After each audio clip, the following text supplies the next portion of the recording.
Good morning guys. So nandito tayo ngayon sa Witten, Germany. Bali yung pangarga namin ganito. Skyjack. Yan, ganito.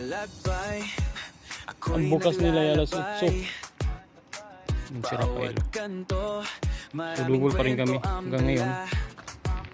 Tapos ang bukas daw nila ay alas 8. Oh, diba? Ayos yung building ng opisina. Oh. Isa lang yung ano. Oh, dalawa lang yung haligi. Panggaling ano. Oh, diba? Napakahusay. Pero wala. Ano naman? Kapal ng bakal. Diba?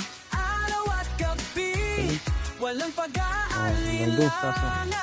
Dalawang posti lang ano. Ano yung ginawa. Ang hirap sa kuwambiyaheng ito dahil napakaraming siradong karsada. Dito sa 43, sa kanan ka na, hindi ka pwedeng kumanan. Sarado. Stress kung kan na ito. Biyaheng ito. Dumaan kami ng sabit-sabit nga yung ulo eh. Bayo namin eh.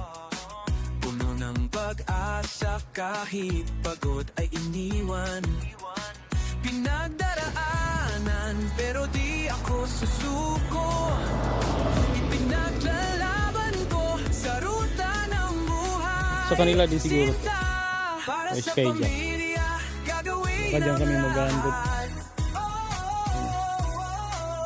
Walang pinipiling daan. Lalitong world trucker. Sama-sama sa biyahe. Araw at gabi.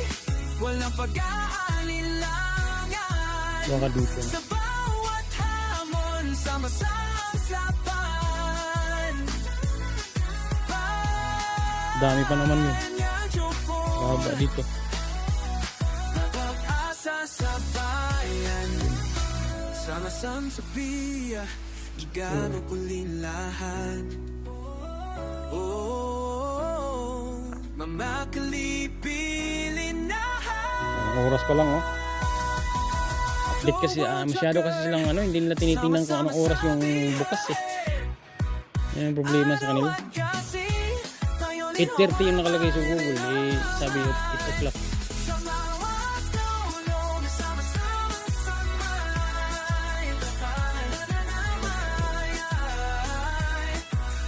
Dapat ang ilagay ninyo advice lang kung ano yung oras ng ano yung open ng warehouse, yun ang ilagay. Ang oras pa lang oh. Isang oras kami mag-aantay, di ba? So guys, hanggang dito lang mula dito sa Witten, Germany. Waiting po ano. Bye. Bye. Bye.